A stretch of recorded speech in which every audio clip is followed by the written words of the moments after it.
আচ্ছা বলেন তো, সেই মাহফিলের কথা মনে আছে? যেই মাহফিলে আমি কথা বলেছিলাম, আমার পরে একজন আলোচক কথা বলেছিলেন, তার নাম কি মনে আছে আপনাদের? কত ছোট ছিলাম না, কত বছর হয়ে গেল। আমার আগে কথা বলেছেন মাওলানা কারি আব্দুল হাই মোহাম্মদ সাইফুল্লাহ আল হুসাইনি। আমার আগেই যিনি কথা বলেছেন, চমৎকার আলোচনা করে, ঠিক কিনা? ডক্টর আব্দুল্লাহ জাহাঙ্গীর আলাইহি রাহমা, ওনার সুযোগ্য ছাত্র, যেমন শিক্ষক তেমন ছাত্র। বাপকা বেটা সিপাহী কা ঘোড়া কুছ না হতো থোড়া থোড়া। আপনাদের এই জায়গায় এসেছিলাম আমরা, এই মাহফিলটা তখন থেকেই পুরা দেশের আলোচনার কেন্দ্রবিন্দুতে আসছে, ঠিক কিনা? আজকেও ভাইয়ের সাথে কথা হয়েছে।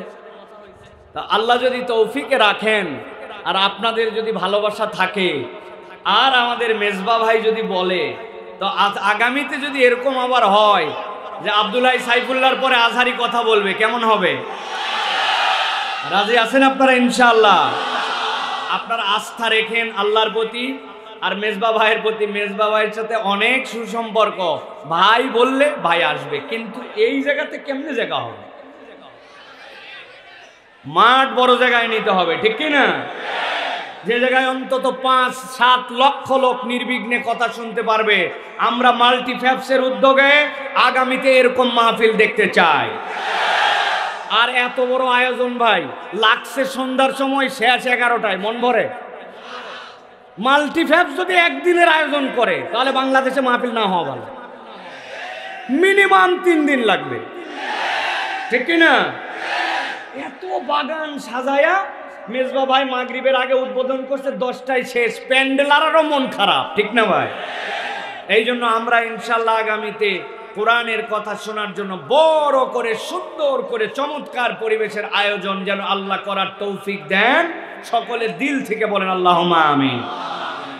অনেকেই বলে কোরআনুল কারীম শুনে লাভ আছে না নাই? বুঝে বলেন। এই যে লাভ আছে বলছেন আপনারা, অনেক লোকজনের মন্তব্য ছিল যে কোরআনের মাহফিল শুনে আসলে মনে হয় তেমন লাভ নাই। আমি 2টা কথা কেবল কোট করতে চাই। শেরে বাংলা একে ফজলুল হক, চিনতেন ওনাকে? শেরে বাংলা একে ফজলুল হক এই বাংলাদেশের একজন অনন্য ব্যক্তি ছিলেন, খুব পার্সোনালিটিওয়ালা ব্যক্তি ছিলেন। উনি একমাত্র ব্যক্তি যিনি চাইছিলেন 2 বাংলাকে এক রাখার জন্য। এই 2 বাংলা এক থাক, কিন্তু হোসেন শহীদ সোহরাওয়ার্দীর সাথে এই নিয়ে তার আলাদা মতদ্বৈততাও ছিল। কিন্তু যখন দেখেছেন ওই পারের দাদাবাবুদের ভক্কর চক্কর মতাদর্শ ভালো না, তখন তিনি নিজের এই অহমিকাকে বিসর্জন দিয়ে আমাদের এই বাংলাদেশকে স্বাধীন করার জন্য আলাদা করে তিনি তখন চেয়েছিলেন। সেটা 1947-এর ঘটনা। মূল কথা সেইটা নয়, মূল কথা তার একটা বক্তব্য আছে। তিনি বলেছিলেন, আমি বাংলাদেশের পক্ষ নিয়ে যখন চলবো, তখন তোমরা যদি দেখো যে ওই পারের দাদাবাবুরা আমার কোনো কাজের সমালোচনা করে, বিরোধিতা করে, তাহলে বুঝবে আমার চলার রাস্তা ঠিক আছে। আর যদি আমারে তেল দেয়, তাহলে বুঝবে আমার চলা বলার মধ্যে কোনো ভুল আছে, ওদের পক্ষে কাজ হচ্ছে। আমি এই কথার আলোকে বলতে চাই, ইসলামের বিপক্ষে যারা, কোরআনকে সহ্য করে না যারা, আলেম ওলামাকে পছন্দ করে না যারা, তারা যখন মাহফিলের বিরুদ্ধে কথা বলবে, মাহফিল করলে তাদের গা জ্বলবে। আজহারির মাহফিলে লাখ লোক হলে তাদের অন্তরে জ্বলবে। যতদিন জ্বলা থাকবে বুঝবেন ততদিন মাহফিল দ্বারা লাভ হয়। আর যখন দেখবেন জ্বলা বন্ধ, তখন বুঝবেন মাহফিলে বোধহয় লাভ কমে গেছে। কথা পরিষ্কার? আর 2 নম্বর একটা জিনিস মনে রাখতে হবে ভাই, আল্লাহ রাব্বুল আমিন এই যে আমাদেরকে কোরআন দিলেন, এই কোরআনের মূল টার্গেট আপনার আমার চেতনা এবং আপনার আমার অন্তরে পরিবর্তন। মানুষের অন্তরে পরিবর্তন না হলে, চেতনায় পরিবর্তন না হলে, নৈতিকতায় পরিবর্তন না হলে প্রকৃত পরিবর্তন হয় না। কথা ঠিক কিনা? আল্লাহ রাব্বুল আমিন কি বলছেন খেয়াল করেন। আল্লাহ রাব্বুল আমিন বলছেন, বাল নাকযিফু বিল হাক্কি আলাল বাতিল ফায়াদমাগু ফাইদা হুয়া যাহিক ওয়া লাকুমুল ওয়াইলু মিম্মা তাসিফুন। আমার রব্বুল আমিন বলছেন, এই দুনিয়ার মানুষ ভালো করে আগে বুঝে নাও, এই কোরআন যেই কোরআন শোনার জন্য আসলে, যে ঈমান তুমি গ্রহণ করলে, যে ইসলামকে পছন্দ করলে, এইটার মূল কাজ কি তুমি জানো নাকি?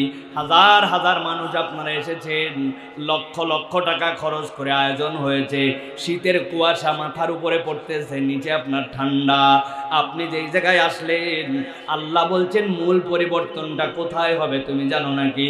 আল্লাহ বলছেন বাল নাকযিফু বিল হাক্কি আলাল বাতিল, এই হক, এই ঈমান, এই ইসলাম সে আঘাত করবে কোন জায়গায়? বাতিলের উপরে। আল্লাহ রাব্বুল আমিন বলছেন, আল্লাহ মুসলমানদেরকে, কোরআনওয়ালাদেরকে, ঈমানদারদেরকে পরাজিত করার জন্য আনেন নাই, এই ইসলাম তোমাদেরকে বিজয় দিবে। তবে বান্দা জেনে রাখো, এই পরিবর্তনটা কেমনে হবে জানো নাকি? আল্লাহ বলছেন ফায়াদমাগু ফাইদা হুয়া যাহিক, এই কোরআনের মূল পরিবর্তন হচ্ছে কোরআন আঘাত করবে চেতনায়, কোরআন আঘাত করবে দিমাগে, কোরআন আঘাত করবে তার নিজের নৈতিকতায়। কেননা বাহ্যিক যত পরিবর্তন হোক না কেন, যদি চেতনায় আর নৈতিকতায় পরিবর্তন না হয়, মানুষের প্রকৃত পরিবর্তন হওয়া সম্ভব নয়। ঠিক কিনা? দামগুন শব্দের অর্থ ব্রেন, দামগুন শব্দের অর্থ চেতনা। খুব সংক্ষেপ সময়ের আলোচনা, ঠান্ডা মাথায় কলিজাটা উজাড় করে দিয়ে বোঝার চেষ্টা করেন। আল্লাহ বললেন ফায়াদমাগু ফাইদা হুয়া যাহিক, এমন আক্রমণ হবে যে বাতিল কাল্লা নিশ্চিহ্ন করে দিবেন। আমি অনেক সময় উদাহরণ দিয়ে বলি, বুঝানোর জন্য বলি, ঠান্ডা মাথায় কথাটা সারা জীবনের জন্য মনে রাখবেন। আপনার এই কাশিমপুর এলাকায় দুই ছেলে গন্ডগোল লাগাইছে, মারামারি লাগাইছে, লাগানোর পরে একজন আরেকজনের হাতের মধ্যে স্ট্যাম্প দিয়ে বাড়ি মারছে। যেই না স্ট্যাম্প দিয়ে বাড়ি মারছে, ওর হাত ভেঙে গেছে, সাথে সাথে হাসপাতালে ভর্তি করছে। হাসপাতালে ভর্তি করার পরে প্লাস্টার করার পরে গলার মধ্যে ওইটা ঝুলাই দিছে। ডাক্তার বলছে আজকে অন্তত হাসপাতালে থেকে যান, আগামী কালকে আপনার যেতে হবে, কেননা একটা এক্সরে করে ঠিক মতো জোড়া লাগছে কিনা এটা দেখা লাগবে। রাত্রেবেলা ওই ছেলে গলার মধ্যে প্লাস্টার নিয়ে ঝুলানো, হঠাৎ করে ব্যথা এমন বেড়ে গেছে, কষ্টে অস্থির। এমন সময় ডাক্তার একটা পেন নাশক ইঞ্জেকশন দিছে, দেওয়ার পরে ওই ছেলের যখন একটু ব্যথা কমে গেছে, হাসপাতালের বেডে শুয়ে শুয়ে গলার মধ্যে বান্ধা হাত, আর চিন্তা করতেছে একবার খালি কাশেমপুরে আমি ব্যাক করে যাই, যেই বেটা আমার এক হাত ভাঙছে, আল্লাহ বাঁচালে ওর দুই হাত। ভালো করে বুঝে থাকলে বলেন, হাসপাতালে শুয়ে শুয়ে এরকম চিন্তা করতে পারবে কিনা? আরেকটা গন্ডগোল লাগার পরে পা ভাঙছে, পা ভাঙার পরে বলছে গাজীপুরে হবে না, ঢাকাতে নিয়ে চলে গেছে। যাওয়ার পরে ভর্তি করছে রে পঙ্গু হাসপাতালে, 10 ইঞ্চি দুইটা ইট বেঁধে পায়ের মধ্যে ঝুলায় রাখছি। রাত্রেবেলা পায়ের ব্যথায় চিৎকার করে, ডাক্তার ইঞ্জেকশন দিয়েছে, দেওয়ার পরে হাসপাতালে পঙ্গুতে শুয়ে শুয়ে ভাবতেছি একবার খালি আমার পাটা ঠিক হোক, আর একবার কাশিমপুরে আমি ব্যাক করি, আল্লাহ যদি বাঁচায় রাখে যেটা আমার পা ভাঙছে ওইটার এক পা, ওর বাপের এক পা, ওর ভাইয়ের এক পা যদি না ভাঙ্গি তো আমি ঢাকার পোলা না। কথা বুঝে থাকলে বলেন এই চিন্তা করতে পারবে কিনা? ভালো করে বোঝেন। আরেকটা গন্ডগোল লাগছে, লাগার পরে গন্ডগোল হতে হতে হাতের মধ্যে লাঠি ছিল, মাথার মধ্যে একটা বাড়ি মেরে দিছে। যেই না মাথার মধ্যে বাড়ি মারছে, ওই লোক অজ্ঞান হয়ে গেছে। অজ্ঞান হওয়ার পরে এরপরে তার হাতও ভাঙছে, পাও ভাঙছে। হাসপাতালে ভর্তি করার পরে হাতও প্লাস্টার করছে, পাও করছে, কিন্তু এখন পর্যন্ত জ্ঞান ফিরে নাই। গাজীপুরের মুসলমান বুদ্ধি কাটায় বলেন, যেই লোক কোমার মধ্যে চলে গেছে, যার চেতনা নাই, ও কার হাত ভাঙবে আর কার পা ভাঙবে এইটা চিন্তা করার মতো ক্ষমতা আছে।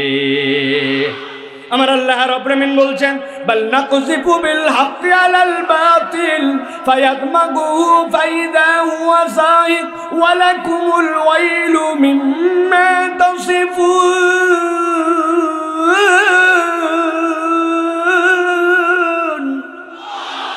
এই দুনিয়ার মানুষ, কোরআনের পরিবর্তনের জায়গাটা কোথায়?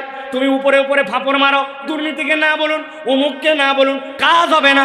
আল্লাহ বলছেন বাল নাকযিফু বিল হাক্কি আলাল বাতিল, এই কোরআন তো আঘাত করবে ওই জায়গাতে, তার চেতনাকে পরিবর্তন করে দিবে। একবার যদি মানুষের চেতনার মোরালিটির জায়গায় পরিবর্তন হয়, ওই পরিবর্তন দিয়ে দেশ পরিবর্তন করা সম্ভব। নচেত কেবল সোনার বাংলা ডায়লগ দিব, সোনার বাংলা পরিবর্তন হবে না, দিন দিন চোরগুলা ডাকাত হবে। ঠিক না? আমাদের অনেকেই দেখবেন পেপার পত্রিকায় দেখবেন বিগত 17 বছরের মধ্যে যারা যারা লিখবে, খবর রাখবেন আপনারা। যদি কেউ লেখে সাবেক অমুক, সাবেক তমুক, আপনি একটা বিষয় নিশ্চিত থাকবেন, ও সাবেক চোর, সাবেক ডাকাত, ঠিক কিনা? বাকিগুলা সবগুলা আর বেশি কথা বললাম না। এখন বুঝতে হবে, আমি যেই পরিবর্তনটা চাই, হই হই করে হবে না। পরিবর্তন যদি করতে হয়, আল্লাহর ভাষায় কোরআন দিয়া পরিবর্তন করা লাগবে, ঠিক না? নাকযিফু বিল হক, এই হকের তাফসীর করছেন ঈমান, ইসলাম। এই হকের তাফসীর হচ্ছে কোরআন। অথবা আপনার চেতনায় যদি কোরআন দিয়ে পরিবর্তন না হয়, আপনি যত পরিবর্তন করতে চান, একটাও এইগুলা প্রপারলি কাজ করবে না, ঠিক কিনা? কথাকার আমরা এটা প্রমাণ দেখেছি। আমি অনেক জায়গায় বলেছি, দুর্নীতিকে না বলুন, এইটার জন্য ব্যানার করতে হবে, ফেস্টুন করতে হবে, স্টিকার লাগাতে হবে, পেপার পত্রিকায় বিজ্ঞাপন দিতে হবে, টিভিতে আলাদা বিজ্ঞাপন চালাতে হবে। কি জন্য? দুর্নীতিকে না বলুন। বাজেট কত? 10 কোটি। এখন যেই 10 কোটি টাকা দুর্নীতিকে না বলুনের বাজেট হয়েছে 8.5 কোটি টাকা খাইয়ে ফেলাইছে। দুর্নীতিকে না বলুনই যদি আপনার অবস্থা খারাপ হয়, তাহলে অবস্থাটা আসলে কি বুঝছেন আপনি প্রিয় ভাইয়েরা? আপনি মনে করছেন যে আপনি বিরাট বড় সিসিটিভি লাগাবেন, লাগায় বিরাট কাম করে ফেলছেন। জি না, সিসিটিভির অভিজ্ঞতা আমার আছে। 5-7 বছর আগে আমার পাসপোর্ট রিনিউ করার জন্য গেছি, 6 মাসের নিচে মেয়াদ না থাকলে ভিসা লাগায় না। আমার এমার্জেন্সি পাসপোর্ট রিনিউ করা দরকার। আমার একজন বলছে, হুজুর যাচ্ছেন, পকেটে কিছু মাল পানি নিয়ে যান, ফিরি কাজ হয় না। আমি প্রস্তুতি নিয়ে গেছি, যাওয়ার পরে দোতলায় অফিস ঘুরে অনেকক্ষণ ঘুরাই, টাকাও চায় না, কাজও করে না। অনেকক্ষণ পরে বলছে নিচে চলেন। দোতলার থেকে যখন নিচতলায় আমাকে নিয়ে আসতেছে, এই যে দোতলার থেকে নিচতলা আসার সময় এক সিঁড়ি, এরপরে ল্যান্ডিং, তারপরে আরেকটা সিঁড়ি থাকে। ওই একতলার এক ধাপ সিঁড়ি পার করে ল্যান্ডিং এর ওখানে এসে বলতেছে, হুজুর কিছু দেন। আমি বললাম, ব্যাক কল দেওয়ার জন্য কখন থেকে রেডি হয়ে আছে, তুমি দোতলায় না নিয়ে এই জায়গায় এনে নিচ্ছ কেন? বলে, হুজুর এই বিল্ডিংটি সিসি ক্যামেরা নিয়ন্ত্রিত, তবে আমরা মনিটরে চেক করে দেখছি এই জায়গাটা ধরে না। তাহলে দুর্নীতিকে না বলুন, আর সিসি ক্যামেরা দিয়ে কাম হবে? চেতনায় পরিবর্তন আসতে হবে। বাল নাকযিফু বিল হাক্কি আলাল বাতিল। যখন আপনার চেতনায় পরিবর্তন আসবে, তখন এই দেশ পরিবর্তন সম্ভব, ঠিক কিনা? তাছাড়া এইটা ডাকাত হইছে, আরো বড় চোরের খনি তৈরি হবে। বহুত লোকজন খাইছে অনেকদিন, অনেকে খাইতে পারে না, উসখুস করতেছে। ডায়লগ বেশি মারেন না, আমরা ভাইসে আসি না। এই দেশেই জন্ম আমার। মেজবা ভাই এখানে বড় হয়েছে, সব জানে। ওই গার্মেন্টস এক্সেসরিজ আনার থেকে শুরু করে বাইরে হওয়া পর্যন্ত কতগুলো স্তর পার করতে হয়, আর কত মাল পানি খরচ করতে হয় বলে না, কিন্তু আমরা জানি। প্রিয় ভাইয়েরা, তাহলে আমরা কোরআনুল কারীম থেকে কিছু কথা শুনতে চাই। রাজি আছেন ইনশাআল্লাহ? বেশিক্ষণ না, যে কয় আয়াত, এ কয় আয়াত বলতে হলে আমি যা পড়ালেখা করছি বিকাল থেকে, এই পড়ালেখারটুকু বলতে হলে আমার 3-4 ঘন্টা লাগবে। আমি বিকাল 4টা থেকে পড়ালেখা শুরু করছি, আগের দিনও পড়ছি, নোট করছি। এরকম না যে আমার অসীম জ্ঞান। এই জন্য আমি যেখানেই যাই অন স্ক্রিপ্টেড কথা বলার জন্য চেষ্টা করি। তা আমার যা পড়ছি তাতেই তো দেখছি সুবহানাল্লাহ মিনিমাম 4 ঘন্টা লাগে। তাই আমার তো এত সম্ভব না। 30 থেকে 40 মিনিট আমরা একটু কথা শুনবো। রাজি আছি ইনশাআল্লাহ? মুরব্বীরা না থাকলেও চলবে, আপনারা জানেন আমার বয়স এখনো 40 হয় নাই। অতএব 40-এর নিচে যারা আমার শ্রোতা, তারা দেখি কারা, শক্ত করে হাতটা টান করেন। আছেন আপনারা? মুরব্বীরা কি আমাদের সাথে যোগ দিতে চান? তাহলে হাত দুটা টান করে শক্ত করেন। করছে সবাই? এবার ডানে বামে তাকায় দেখেন কারা কারা উঠাতে পারে নাই। দেখছেন আপনারা? শক্ত করেন, শক্ত। ওই যে পিছনে সাদা জামা, ওই দাঁড়ায় আছো, ওই চাচা উঠায় না। হাত সোজা করছেন, গলাটা পরিষ্কার দেন। হয় নাই, ভালো করে। হ্যাঁ, এবার 60 করে আবার নামায় একসাথে হাত তুলবেন সবাই। হাত সোজা হয় না, একসাথে রেডি। তোলেন, হাত তোলেন। হ্যাঁ, আরেকবার চান্স দিব হাত সোজা করার জন্য। দেখি আরেকবার, সবাই একসাথে উঠাবেন, হাত সোজা করেন। হ্যাঁ, করছেন সবাই? ওই কালো শার্ট, কি খবর ভাই? মাফলার, ওই যে, হ্যাঁ, কেবল তুলছেন, দেখছেন? এই চোখ অপারেশন হয়েছে, আল্লাহ রাব্বুল আমিন এখনো দৃষ্টি ভালো রাখছে। হাত সোজা করছেন সবাই, টান টান করে। গলা পরিষ্কার হয়েছে। এবার হাতটা বুক বরাবর নেন, এই বরাবর। এবার আমরা আকাশ বাতাস মুখরিত করে আলোচনার শুরুতে একটা আল্লাহর নাম উচ্চ কণ্ঠে আওয়াজ করে শোনাতে চাই। রাজি আছেন আপনারা?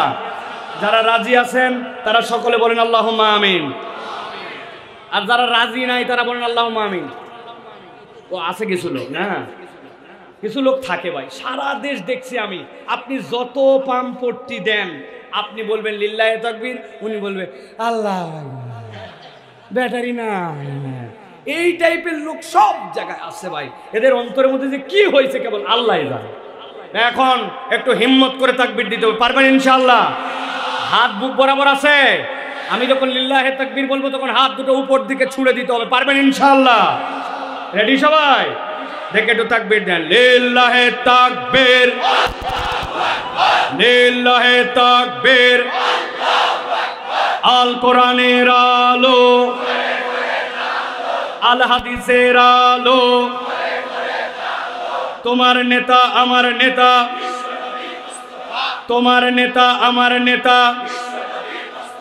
আলেম ওলামা যেখানে, লিল্লাহে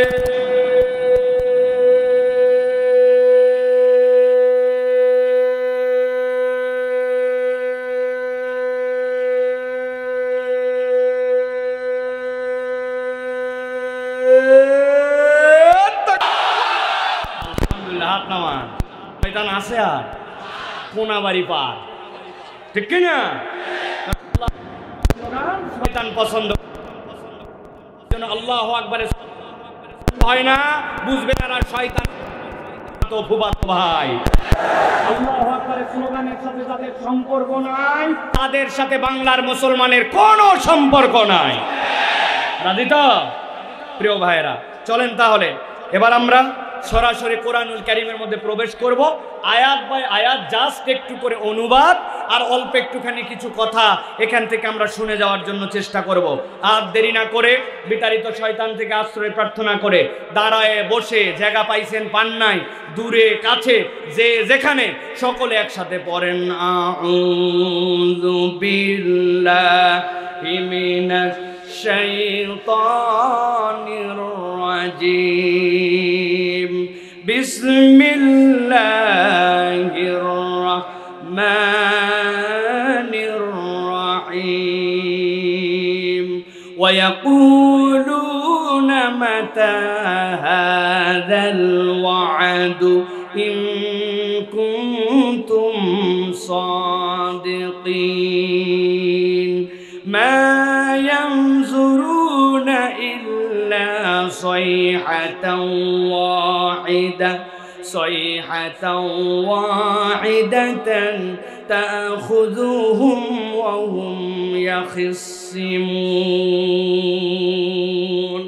আল্লাহ রাব্বুল আমিন বলছেন, ও আমার হাবিব, আপনি যখন দ্বীনের দাওয়াত নিয়ে মক্কার কাফের মুশরিকদের কাছে গেলেন, আপনি যখন দ্বীনের কথা তাদেরকে বুঝালেন, ঈমানদারদের মধ্যে থেকে আল্লাহ যাদের অন্তরে হেদায়েত দিয়ে দিলেন, ওই মানুষগুলা দ্বীনের দিকে চলে আসলো। কিন্তু যাদের অন্তর বক্র, যাদের হৃদয়ের মধ্যে আল্লাহ আলো দেন নাই, ওই মানুষগুলা নানান ধরনের বিভ্রান্তিকর প্রশ্ন আপনার কাছে করতে শুরু করলো।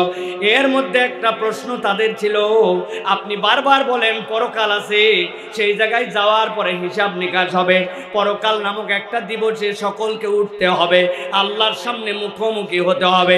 আল্লাহ নবী এমনি এমনি এটা বলেন নাই। আল্লাহ নবী সাল্লাল্লাহু আলাইহি ওয়াসাল্লাম বুঝে সুঝে আল্লাহর পক্ষ থেকে এটা বলেছিলেন। কেননা যদি পরকাল না থাকে, দুনিয়ার কোনো মানুষ প্রপারলি যেরকম তার প্রাপ্তিটা পায় না, সেরকম দুনিয়ার মানুষের যদি কোনো শাস্তিও হয়, তাহলে ওই শাস্তিটাও দুনিয়ার বুকে মানুষ প্রপারলি পায় না। কথাটা বোঝেন নাই? ঠান্ডা মাথায় বোঝেন। দুনিয়ার বুকে কোনো একটা মানুষ তিনটা মানুষকে হত্যা করে ফেলেছে। একজনের ফুপা, একজনের খালু আর একজনের বাবা। এক ব্যক্তি তিন মানুষকে হত্যা করার পরে বিচার হয়েছে। বিচার হওয়ার পরে যিনি দায়িত্বে ছিলেন তিনি সঠিকভাবে তদন্ত রিপোর্ট করেছেন। যিনি বিচারক ছিলেন তিনি সঠিক বিচার করেছেন, তার হত্যার জন্য ঘোষণা হয়ে গেছে। যেই না ওই ব্যক্তিকে কোনো একদিন রাত্রে 12:01 ফাঁসি দেওয়া হয়েছে। এই খবর শোনার পরে যেই লোকের বাপ মার ছিল, ওই লোক খবর পায় লাফ দিয়ে উঠে বলছে, আমি আমার বাপ হত্যার বিচার পেয়ে গেছি। এখন যার ফুপা মারা গেছে আর খালু মারা গেছে, ওই দুইজন খবর পাইছে, পাওয়ার পরে বলছে কি রে মারলো এই লোক তিনজন, আর ওই লোক বলার বাপের হত্যার বিচার পাইছে। বিচারকের কাছে যাওয়া কঠিন, কোনো কৌশলে যদি বিচারকের কাছে যেও পড়ে, যাওয়ার পরে যদি বলে বিচারক তিনজন লোককে মেরেছিল, আপনি তাকে হত্যার রায় দিয়েছেন, খুব ভালো কথা, কিন্তু যেই লোকের বাপ মারা গিয়েছিল ওই লোকের দ্বারা ওই লোক বলছে ন্যায় বিচার পাইছে, তাহলে আমার খালু আর ফুপার কি হলো, আপনি একটু বিচার করে দেন।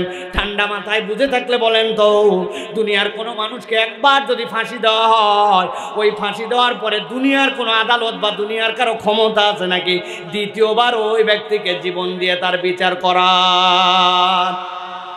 ভালো করে এই জন্য বোঝেন, দুনিয়ায় আপনার প্রাপ্তি হোক অথবা শাস্তি হোক, প্রপারলি কখনো বিচার হয় না।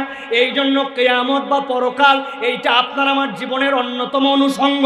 এই দিবস আছে, আমরা ঈমান আনি, কিন্তু আল্লাহর নবীর কাছে এসে একজন বলল, একদল লোক বলতে শুরু করলো মা ইয়ানজুরুন, আল্লাহ রাব্বুল আলামিনের কাছে জিজ্ঞাসা করতেছে নবীর মাধ্যমে, ওয়া ইয়াকুলুনা মাতা হাযাল ওয়াদু ইন কুনতুম সাদিকিন, সত্যই যদি কিয়ামত হয়ে থাকে কখন সেইটা বলেন, টাইম কখন? অনেক দিন ধরে বলতেছেন কিয়ামত হবে, কিয়ামত হবে, পরকাল নামক একটা দিবস হবে, ওই দিবসটা কখন?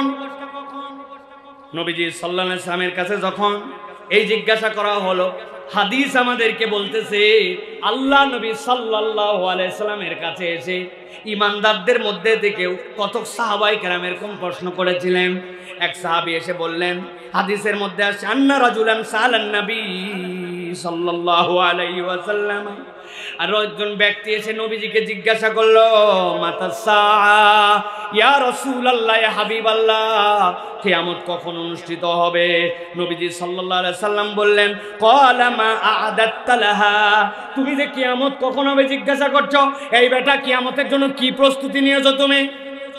লোকটা দমে গেল, দমে যেয়ে বলতেছে, ক্বালা মা আ'দাত্তু লাহা মিন কাসীরি সালাতিন ওয়ালা সাওমিন ওয়ালা সাদাকাতিন ইয়া রাসূলুল্লাহ, অনেক নামাজ, অনেক রোজা অথবা অনেক সাদাকা আমার আমল নামায় নাই, এইরকম কোনো প্রস্তুতি নিতে পারি নাই। তাইলে যে জিজ্ঞাসা করতেছো কখন কিয়ামত, তাইলে তোমার প্রস্তুতি কি?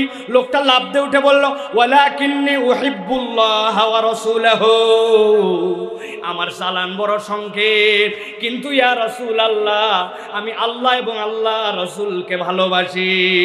যেই না ওই লোক এই কথা বলেছে, আল্লাহ নবী বললেন, ক্বালা আনতা মা মান আহবাবতা, ও আমার সাহাবী চিন্তা করো না, তুমি যাকে ভালোবাসো কিয়ামত তোমার তার সাথেই হবে। সুবহানাল্লাহ। এখন আপনার আমার হাসর নাসর যদি আল্লাহ নবীর সাথে হয়, আপনার আমার তো চিন্তা থাকার কথা নয়, কেননা নবীজি সাল্লাল্লাহু আলাইহি ওয়াসাল্লামকে আমরা ভালোবাসি।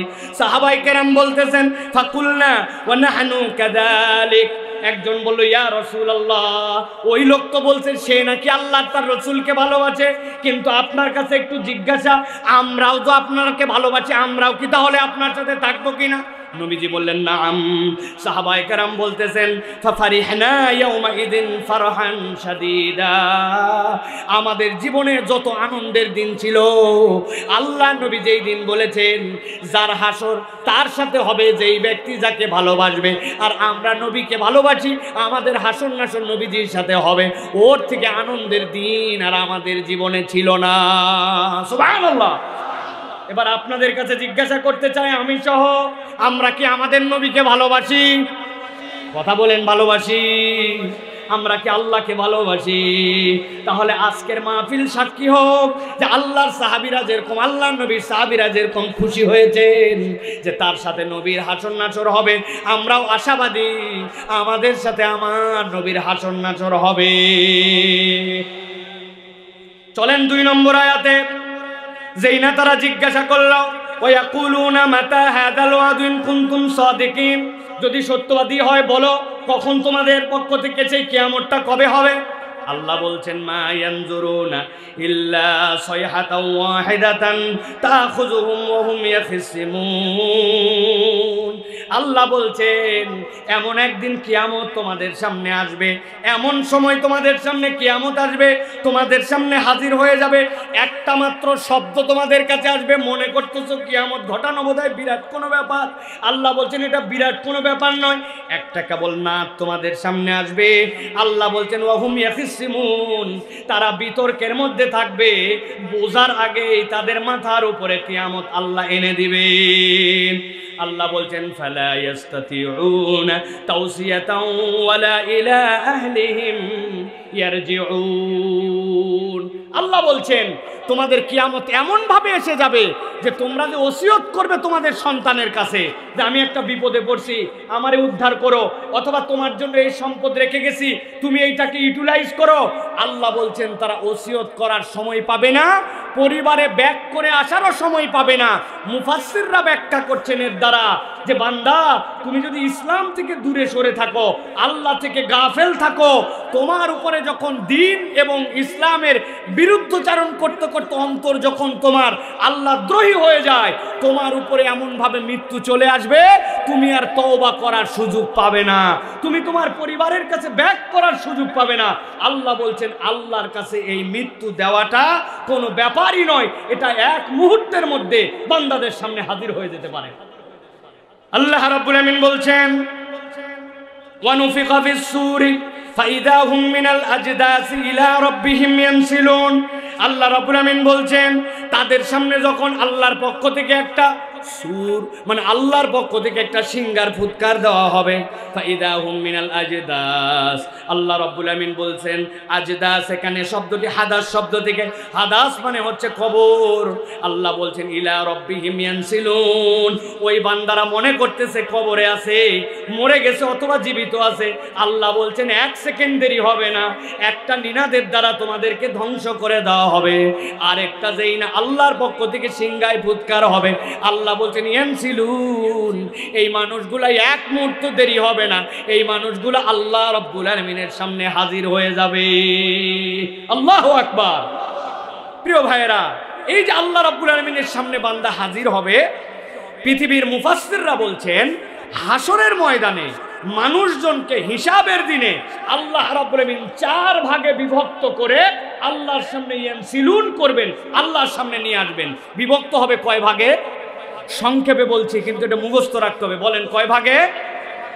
এক নম্বর, সকল মানুষ একদল আল্লাহর সামনে উত্থিত হবে যারা বিনা হিসাবে আল্লাহর কাছে জান্নাতি হিসাবে উঠে যাবে। আল্লাহু আকবার।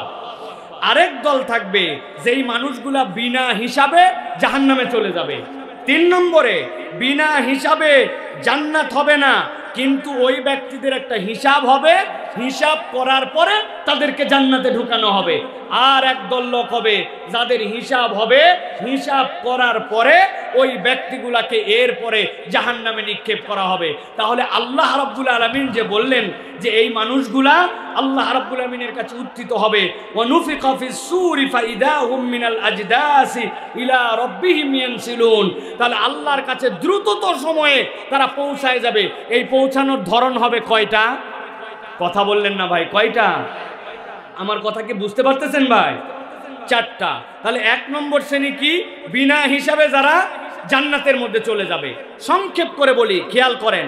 আল্লাহ রাব্বুল আমিন বলছেন এই বিনা হিসাবে জান্নাতি কারা হবে? ইল্লা মান তাবা ওয়া আমানা ওয়া আমিলা আমালান সালিহা ফাউলাইকা ইউবাদদিলুল্লাহু সাইয়্যাতিহিম হাসানাত ওয়া কানা আল্লাহু গফুরার রহিমা। আল্লাহ বলছেন এক শ্রেণীর লোক যেই মানুষগুলা তাইব, যারা আল্লাহর কাছে সব সময় ক্ষমা চায়। আল্লাহর নবী বলতেছেন এই ক্ষমা চাওয়াটা এরকম যে কামাল্লা যামবালা, যে তার আমল নামায় কোনো গুনাই নাই, গুনাহ ছিল কিন্তু এমন ভাবে আল্লাহর কাছে ক্ষমা চাইছে, আল্লাহ তার যাবতীয় গুনাহকে সওয়াব দ্বারা কনভার্ট করেছেন। কনভার্ট করে আল্লাহ রাব্বুল আমিন তার তওবা কবুল করে ওই ব্যক্তির মৃত্যু আর ওই ব্যক্তির জান্নাতের মধ্যে কোনো বাধা রাখেন নাই। সুবহানাল্লাহ বলেন। তাহলে বলেন তো ভাই, সবচেয়ে সহজ আল্লাহর কাছে জান্নাতে যাওয়ার উপায় কি? বিনা হিসাবে যাওয়া, ঠিক কি না? এখন আমাদের তো তওবা করার সুযোগ আছে না? আছে কি না? আছে। তাহলে এটা মুখস্থ রাখতে হবে যে বিনা হিসাবে জান্নাতীদের দলে আমরা অন্তর্ভুক্ত হতে চাই। আল্লাহ রাব্বুল আমিন বলতেছেন ওয়াল্লাযীনা ইউহাদুনাল্লাহ ওয়া লা ইয়াদউনা ওয়া লা ইয়াবুদুনা ইলাহান গায়রা। আল্লাহ যে বললেন কাদেরকে আল্লাহ রাব্বুল আলামিন বিনা হিসাবে জান্নাত দিবেন, মুফাসসিররা ব্যাখ্যা করছেন তোমাদের মধ্যে যারা আল্লাহকে এক হিসাবে ডাকবে, আল্লাহ রাব্বুল আলামিনের সাথে কাউকে শরীক করবে না, আর আল্লাহ ছাড়া কাউকে ইলাহ মানবে না, এই ঈমান আছে যাদের, রব্বুল আলামিন তাদেরকে বিনা হিসাবে জান্নাতে ঢুকাবেন। সুবহানাল্লাহ বলেন। 2 নম্বর শ্রেণী যাদেরকে আল্লাহ রাব্বুল আলামিন বিনা হিসাবে জাহান্নাম দিবেন, কারা তারা? আল্লাহ রাব্বুল আলামিন বলছেন وَمَنْ يَرْتَدِدْ مِنْكُمْ عَنْ دِينِهِ فَيَمُتُ وَهُوَ كَافِرٌ فَأُولَئِكَ حَبِطَتْ أَعْمَالُهُمْ فِي الدُّنْيَا وَالْآخِرَةِ وَأُولَئِكَ أَصْحَابُ النَّارِ هُمْ فِيهَا خَالِدُونَ। আল্লাহ সূরা বাকারার 217 নম্বর আয়াতের মধ্যে বলছেন সাবধান হয়ে যাও, হিসাব ছাড়া জাহান্নামে চলে যেতে হবে। দুনিয়ার বুকে যেই মানুষগুলা ইসলাম পেয়েছিল, দিন পেয়েছিল, কিন্তু এই মানুষগুলা অতি পণ্ডিতি করে ইসলাম থেকে মুখ ফিরায় নিছে, আল্লাহর বিধান থেকে সরায় নিছে নিজেকে। আল্লাহ বলছেন যারা মুরতাদ হয়ে যাবে, আর ওই মুরতাদ যদি একবার কেউ হয় সে মৃত্যুবরণ করবে, তাহলে কাফের অবস্থায়। আল্লাহ বলছেন ফাউলাইকা হাবিতাত আমালুহুম ফিদ দুনিয়া ওয়াল আখিরাহ, আল্লাহ দুনিয়া আখিরাতে তার যত আমল আছে সবগুলাকে ধ্বংস করে দিবেন, আর এই ব্যক্তিগুলাকে রব্বুল আলামিন বিনা হিসাবে জাহান্নামের মধ্যে ঢুকায় দিবেন। অতএব দিনের বুঝ আসার পরে কখনো আল্লাহর দিক থেকে মুখ ফিরায় নেওয়া যাবে না। আমাদের অনেক মানুষ আছে আগে নামাজ পড়তে, এখন নামাজ পড়া বাদ দিয়ে দিছে, আগে ইসলাম পালন করতে, এখন ইসলাম পছন্দ করে না। এরকম মানুষ আছে কিনা? মুসলমানের ঘরের সন্তান কিন্তু ইসলাম পছন্দ করে না, ইসলামের পক্ষে যারা থাকে তাদেরকে পছন্দ করে না। উপরে উপরে ইসলাম ইসলাম বলে, কিন্তু অন্তরের মধ্যে ইসলামকে লালন করে না। এইরকম হাজার হাজার নামদারি মুরতাদ মুসলমান আছে। আল্লাহ বলতেছেন এই মানুষগুলাকে রব্বুল আমিন বিনা হিসাবে জাহান্নামে দিবে। নাউযুবিল্লাহ। আল্লাহ রাব্বুল আলামিন কুরআনুল কারীমের মধ্যে বলছেন দুনিয়ার মানুষ। এরপরে আরেক শ্রেণীর মানুষ আছে, যেই মানুষগুলা দুনিয়ার বুকে সওয়াব তার আমলনামা যেইটা ওইটা সে ঠিক মতো হিসাব মিলাতে পারে নাই, মনে করছে অনেক আমল করেছে, আমল অনেক করার দ্বারা তার কোনো ফায়দা হয় নাই, বরং আমলটা অনেক করার থেকে আমলটা যদি তার এমন হয় যে আমলটা তার জন্য ভারী, তাহলে ওই ব্যক্তির ওই আমলটা আল্লাহ রব্বুল আলামিনের কাছে পছন্দনীয় হবে। কিন্তু ওই ব্যক্তির আমল করতেছে, কিন্তু নবীর তরিকাকে তারা ঠিক মনে করে নাই, নবীর পদ্ধতিকে পছন্দ করে নাই, আল্লাহর বিধানকে আগে মনে করতো ঠিক ছিল, কিন্তু এখন একটু শিক্ষিত হয়ে জ্ঞানী হয়ে মনে করতেছে আল্লাহর বিধান ছাড়াও তো দুনিয়া চালানো সম্ভব। আল্লাহ বলতেছেন হাজার সে নিজেকে মুসলমান দাবি করুক না কেন, ওই ব্যক্তিটা আল্লাহর কাছে প্রকৃত ঈমানদার হতে পারে না। আল্লাহ রাব্বুল আলামিন এই জন্য বান্দাদেরকে বুঝ দিচ্ছেন, দুনিয়ার মানুষ ভালো করে বোঝো, সওয়াব তোমার যেটা হবে এইটা তোমার আমলনামার মধ্যে পরিমাণে বেশি নয়, বরং তোমার আমলনামার মধ্যে এটা ভারী হতে হবে, সওয়াবটা যেন তোমার আমলনামার মধ্যে ভারী হয়। রব্বুল আমিন বলছেন বান্দা যদি তার সওয়াবকে আমলনামার মধ্যে ভারী হিসাবে দেখতে চায়, তাহলে আপনার আমার প্রত্যেকটা আমলের সাথে কমসে কম 3টা গুণ যুক্ত হওয়া লাগবে। আমল অনেক দেখাচ্ছে লাভ নাই, আমলটা ওজনদার যদি করতে চায় আল্লাহর কাছে, তাহলে এইটা মর্যাদা পাবে। কেউ যদি তার আমল ওজনদার করতে চায়, 1 নম্বর তার দায়িত্ব হবে ঈমান সহ বান্দার আমল করা লাগবে। আপনার ঈমান নাই, আপনার যত আমল করেন না কেন আল্লাহ রব্বুল আলামিনের কাছে ওই আমলের দাম নাই, ঠিক কি না? আমাদের মধ্যে অনেক মানুষ আছে তার যে ঈমান নাই এইটা তার বোঝার মতো যোগ্যতা নাই, কথাবার্তা আচরণে সে ঈমান থেকে খারেজ হয়ে গেছে। নামাজের ইসলাম পছন্দ করে, রোজার ইসলাম পছন্দ করে, যাকাতের ইসলাম পছন্দ করে, কিন্তু যেই না বলা হয় আল্লাহ রাব্বুল আমিন চোরের বিধান দিয়েছেন কোরআনের মধ্যে, আল্লাহ রাব্বুল আমিন জিনার বিধান দিয়েছেন কোরআনের মধ্যে, আল্লাহর আইন দিয়ে আল্লাহর এই দুনিয়াটাও চলুক, ওই ব্যক্তি তখন পছন্দ করে না। এই রকম নামদারি নামাজি হাজী সাহেব গাজী সাহেব আমাদের সমাজে আছে কিনা? ভালো করে এটা পরিষ্কার করতে হবে। তাহলে আমলকে ভারী করতে হলে ঈমান লাগবে। 2 নম্বর কি লাগবে? যে আমলকে যদি ভারী করতে চাই তাহলে নিয়তটাকে বিশুদ্ধ করা লাগবে। নিয়ত কি করা লাগবে? বিশুদ্ধ নিয়ত লাগবে। নিয়ত যদি সহি না হয় তাহলে আমাদের জন্য এটা আল্লাহ রাব্বুল আলামিনের কাছে ওজনদার আমল হবে না। আর 3 নম্বর যে আপনাকে আমলটা করতে হবে নবীজি সাল্লাল্লাহু আলাইহি ওয়াসাল্লামের পদ্ধতি অনুযায়ী। নবীর পদ্ধতিতে আমল না হলে ওই আমলে ওজন হয়, বুঝে বলেন হয়। এটা যারা বলছেন হয় না, এই মানুষদের মধ্যেও আমাদের মধ্যেও ঝামেলা আছে। ভাই আপনাদের কাছে একটু জিজ্ঞাসা করি, আপনারা জীবনে জানাজার নামাজ পড়ছেন ভাই? ঈদের নামাজ, বুঝে বলেন ঈদের নামাজ। এখন বলেন তো ভাই, ঈদের নামাজ বড় হয় নাকি আমাদের জুম্মার নামাজ বড় হয়? জুম্মার নামাজের জামাত বড় না ঈদেরটা? কথা বলেন। ডান পাশে যারা আছেন ভাই আপনারা একটু বলেন না, ঈদের জামাত বড় না জুমা? এখন জুমার দিনে জুমার আজান হয়, আপনি এখন বলছেন ভাই নবীজি সাল্লাল্লাহু আলাইহি সাল্লামের সময় পরিবেশ পরিস্থিতি ভিন্ন ছিল, কিন্তু আমাদের সমাজের পরিবেশ পরিস্থিতি ঘনবসতি, বিরাট লোকজন, হাজার হাজার গার্মেন্টস, লাখ লাখ মানুষ। অতএব আমরা এখন থেকে ঈদের দিনের নামাজের জন্য আজান দিব এবং একটা একামত দিয়ে নামাজ পড়ব, যাতে করে মানুষের নামাজ কোনো মিস না হয়। আপনারা রাজি? কেন রে ভাই? আজান দেওয়া খারাপ না ভালো কাজ? একামত দেওয়া খারাপ না ভালো কাজ? তা আপনারা কি জন্য ঈদের দিনে আপনারা নামাজের আজান দিবেন না? বলবেন হুজুর এইগুলো আলগা যুক্তি দিয়েন না, নবীজি সাল্লাল্লাহু আলাইহি সাল্লামের সময় ঈদের নামাজের আজান হয় নাই, একামত হয় নাই, আমরা দিব না। আচ্ছা ঠিক আছে, মেনে নিলাম। এবার বলেন তো ভাই, সিজদা দেওয়া ভালো কাজ না খারাপ কাজ? কথা বলেন। ভালো কাজ। তো আমরা জুমার দিনে যে নামাজ পড়ি, সাপ্তাহিক সবচেয়ে শ্রেষ্ঠ নামাজ, আমরা নবীজি সাল্লাল্লাহু আলাইহি সাল্লামের সময় সাহাবায়ে কেরাম ছিলেন আদুল, নবীরা ছিলেন মাসুম, তারা 2 রাকাত নামাজে দুইটা দুইটা করে 4টা সিজদা দিয়েছেন, গুনাহই নাই উনাদের। 4 সিজদার আমাদের গুনাহ খাতায় ভরপুর। জুমার দিন আমরা নামাজে এসে একটু মন ভরে নামাজ পড়ব, এখন থেকে প্রত্যেক রাকাতে 4টা করে সিজদা দিব। যারা যারা রাজি আছেন হাত তোলেন। কেউ নাই? আচ্ছা 4টা না দেয় 3টা তো দিবেন আপনারা, না 3টা দিবেন না? কেন দিবেন না? বলবেন হুজুর এই সকল আলগা ওয়াজ বাদ দেন, নবীজি সাল্লাল্লাহু আলাইহি সাল্লাম কিভাবে নামাজ পড়া লাগবে আমাদেরকে দেখাই দিয়ে গেছেন। জুমার দিনে সিজদা দেওয়া যত ভালো কাজ হোক, আমি কখনো 4 সিজদা দিব না।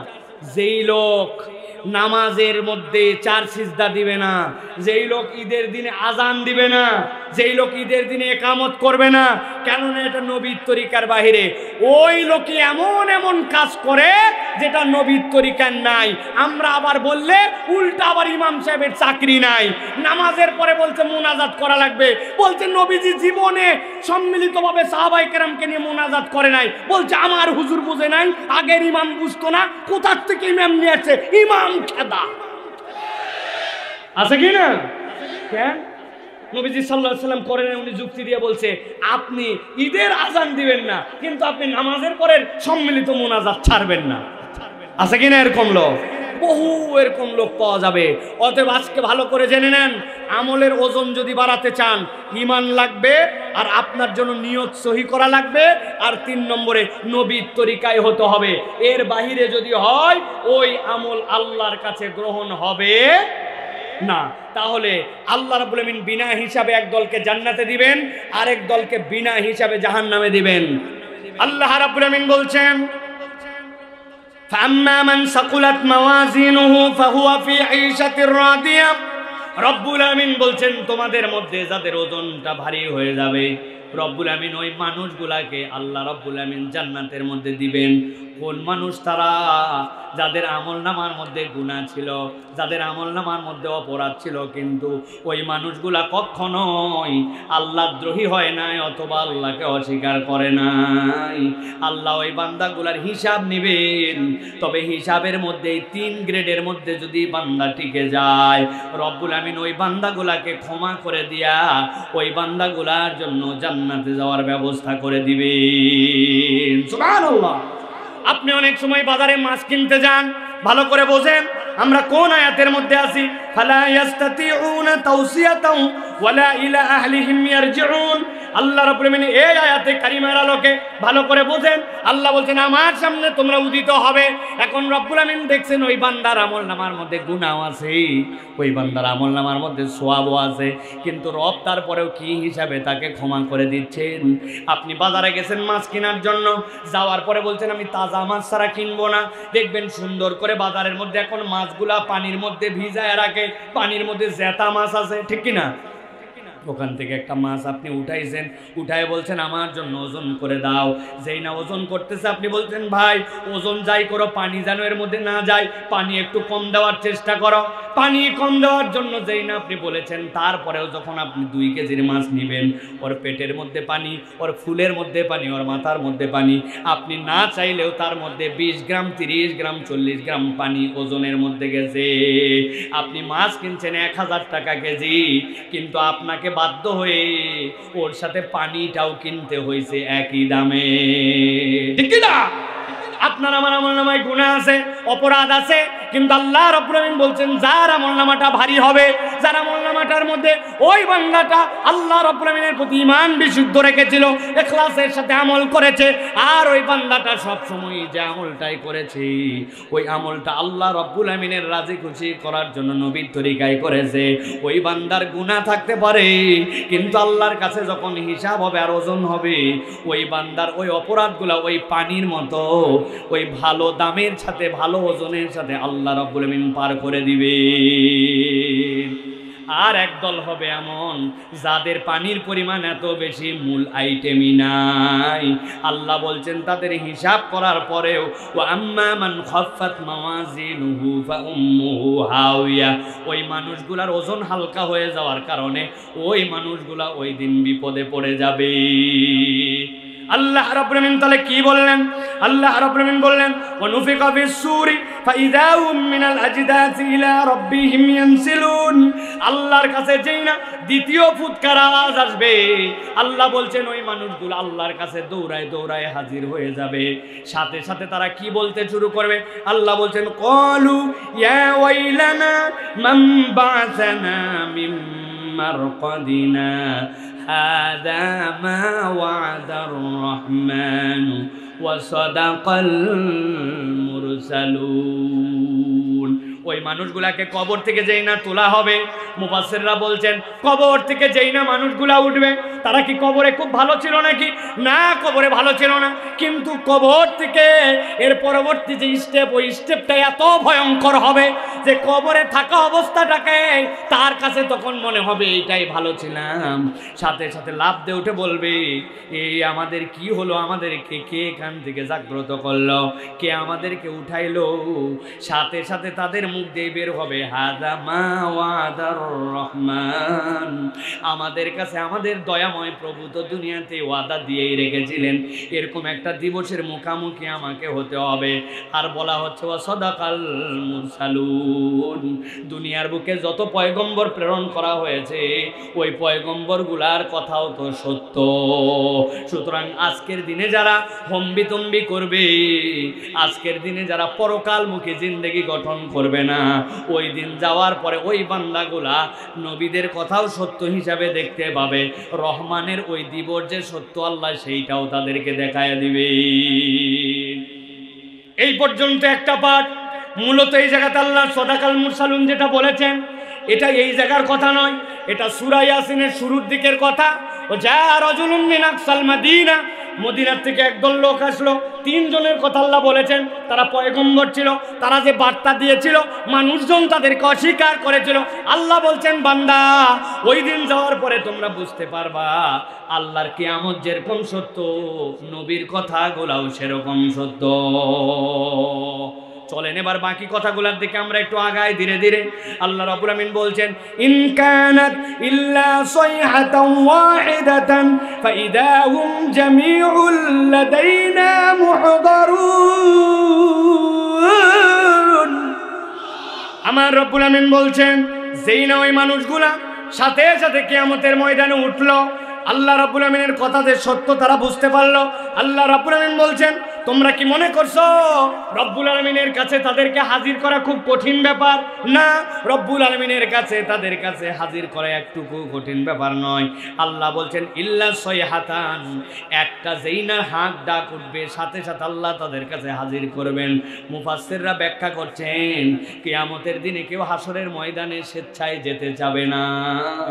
রব্বুল আলামিন তাদেরকে ফেরেশতাদের দ্বারা এবং এই ফুৎকারের দ্বারা সেই জায়গায় হাজির করায় দিবেন। আল্লাহ রব্বুল আলামিন এই জন্য বলছেন তোমরা যে জিজ্ঞাসা করতেছো আর মনে মনে ভাবতেছো এই দুনিয়াটা মস্ত বড়, যেমনি ইচ্ছে তেমনি চলো, কিয়ামত কবে হবে দেখা যাবে নি। আল্লাহ বলছেন এরকম চিন্তা করো না। তাফসিরে তাবারির ভিতরে আসছে আল্লাহ জিজ্ঞাসা করেছেন এই আয়াতের দ্বারা মূলত ওয়ালা ইন সাআলতাহুম মান নাযালা মিনাস সামাই মাআন ফাহিয়া বিহিল আরদা মিন বাদি মাউতিহা লা ইয়াকুলুন্নাল্লাহ।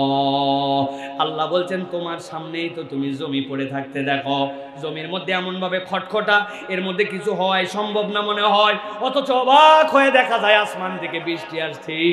কোথায় ছিল তার অঙ্কুর, কোথায় ছিল তার চারা? ময়দানটা ঘাসে ঘাসে ভরে গেছে। এমনও তো দেখা যায় যেইগুলা বিলের মধ্যে বিল শুকায় যায়, যেই না নতুন করে পানি আসে কোথার থেকে যেন রেণু আর পোনা এসে বিলকে বিল মাছ দিয়ে ভরে যায়।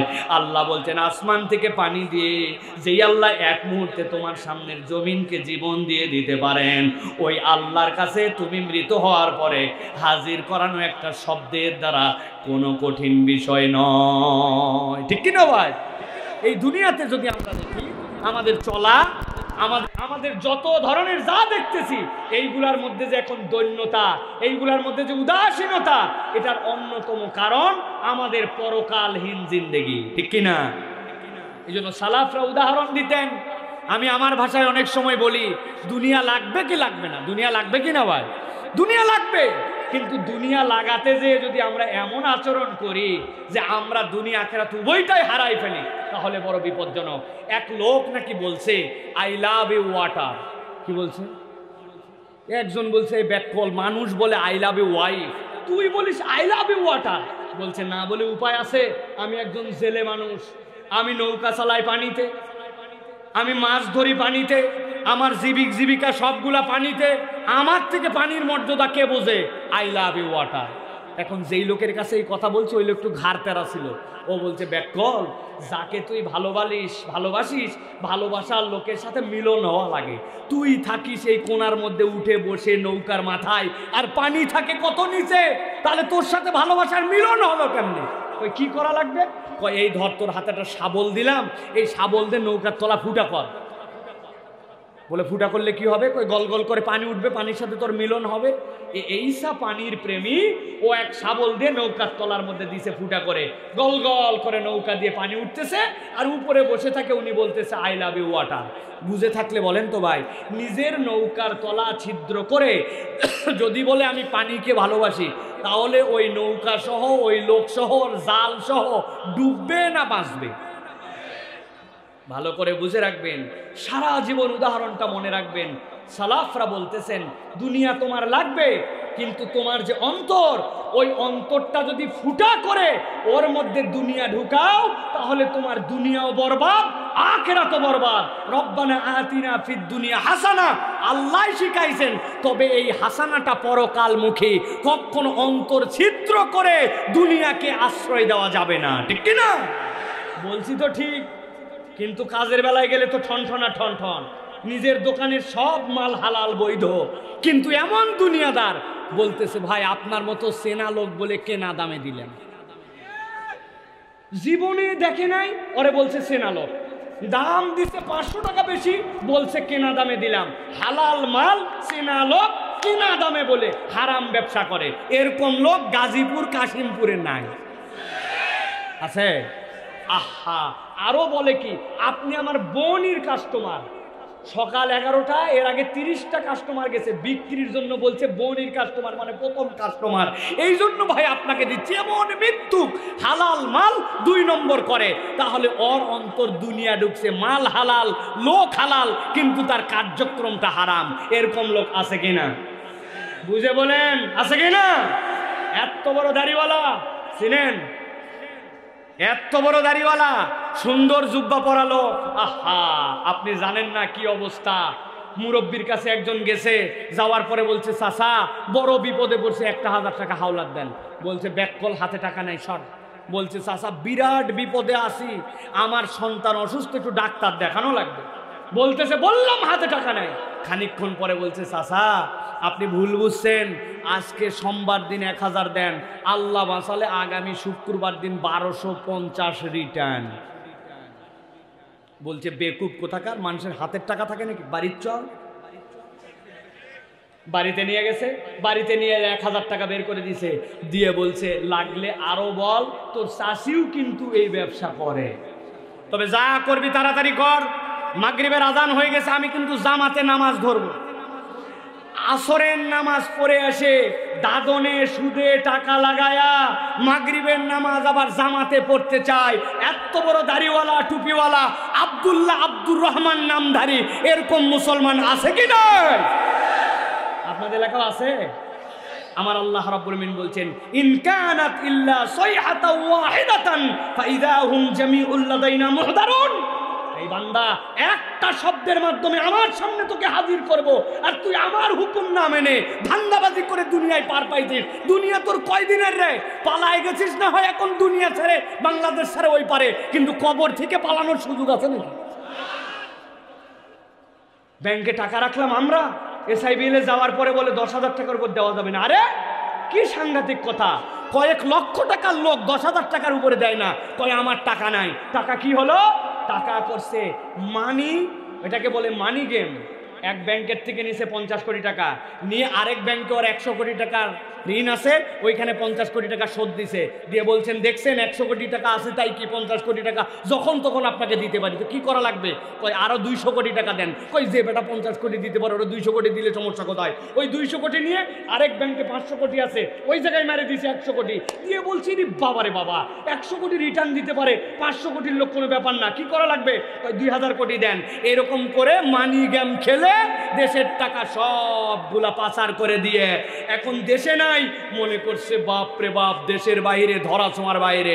আল্লাহ বলতেছেন দেশের বাইরে হলেও আল্লাহর ধরা ছোঁয়ার বাইরে তুমি নও। আল্লাহর সামনে যেতে হবে কি না? ভালো করে বুঝেন। উদাহরণটা বুঝানোর জন্য বললাম, কারো প্রতি বিদ্বেষ থেকে বললাম না। ভালো করে চলেন, সামনের আয়াত 4টা আয়াত আর বলবো, গভীর মনোযোগে খেয়াল করেন। আল্লাহ বলছেন فَالْيَوْمَ لَا تُظْلَمُ نَفْسٌ شَيْئًا وَلَا تُجْزَوْنَ إِلَّا مَا كُنتُمْ تَعْلَمُونَ। ও আমার বান্দা, আল্লাহ রাব্বুল আমিন তোমাকে ধরবেন, কিন্তু মনে করো না ওই দিন কোনো ব্যক্তির প্রতি জুলুম করা হবে, ওই দিন কারো প্রতি জুলুম করা হবে না, হিসাব বরাবর করা হবে। আল্লাহ বলতেছেন ওয়ালা তুজজাউনা ইল্লা মা কুনতুম তা'মালুন, তুমি যা করছো রব্বুল আমিনের কাছে ওই দিন রিওয়ার্ড দিয়ে দেওয়া হবে। মাল্টিপ্যাপসের মাহফিল, আসমান থেকে টপ টপ করে বৃষ্টি পড়ছিল, বাড়ির মধ্যে যে শুয়ে পড়তে পারতাম, কিন্তু এই কোরআনকে মহব্বত করে মাঠের মধ্যে বসেছিলাম। আমার নবী বলছেন জান্নাতে যখন মানুষ যাবে, যাওয়ার পরে একদল লোক দেখার পরে বলবে ওরে ভাই তোমাকে তো আমি চিনতাম, কিন্তু জান্নাতে তোমার এত মর্যাদা কেমনে হলো? ওই মানুষগুলা বলবে ভাই জান্নাতে, একই জান্নাতে থাকার পরেও আমার মর্যাদা কেন হয়েছে জানো নাকি? দুনিয়ার বুকে মাজালিসুজ জিকির ছিল, কোরআনের মাজলিস ছিল, আমি দাঁতে দাঁত কামড়ায়া আমার সময়কে উপেক্ষা করে আমি কোরআনের মজলিসে বসতাম, আমি মাজালিসুজ জিকিরে বসতাম, আল্লাহ আল্লাহ নবীর কথা যেখানে হতো ওই জিকিরগুলো আমি গ্রহণ করার চেষ্টা করতাম।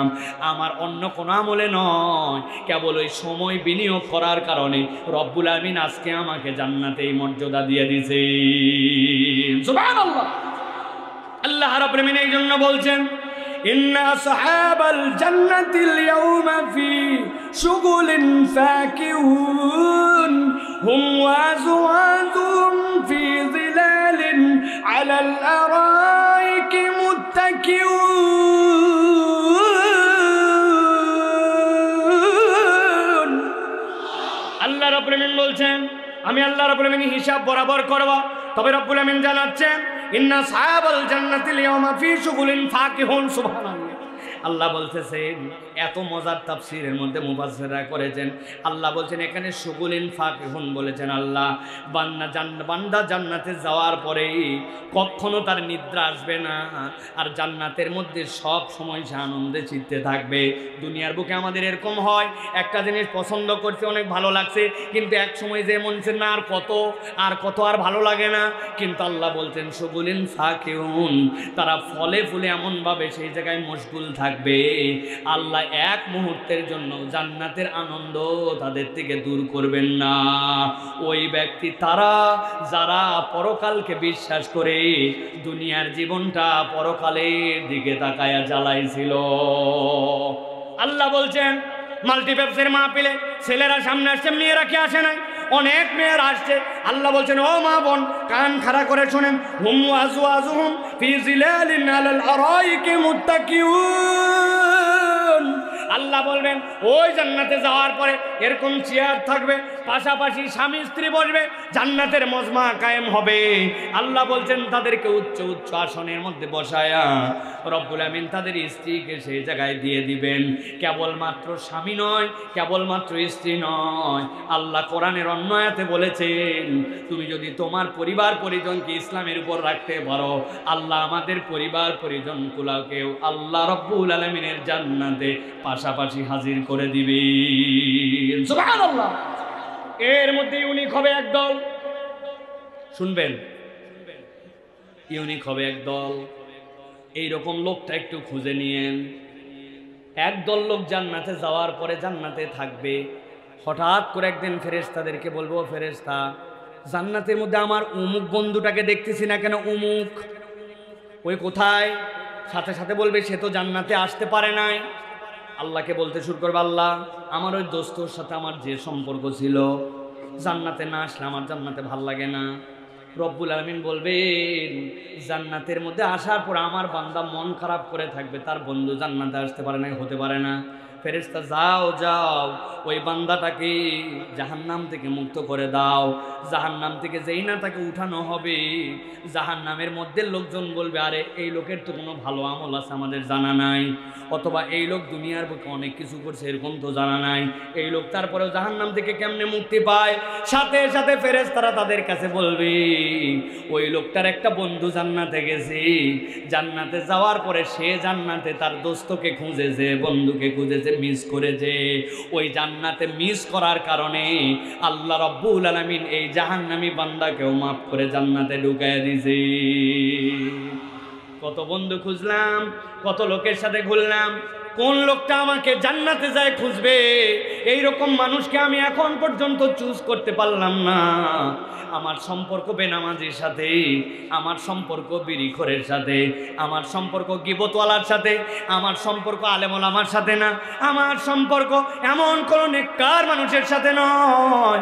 কত মানুষের কল্যাণে আমি আগায় আছি, কিন্তু আমার অমুক বন্ধুটা আল্লাহকে পছন্দ করে, নবীর কথা বলে, ইসলামের পথে চলে, বিপদে পড়ছে, আপনি একটু সাধ্যের মধ্যে ঝাঁপায় পড়ছেন, আল্লাহ আপনাকে দিয়েছেন।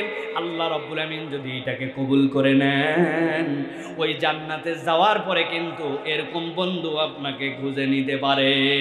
বলেন তো একটু চিৎকার করে, আমাদের এরকম বন্ধু থাকার দরকার আছে কিনা?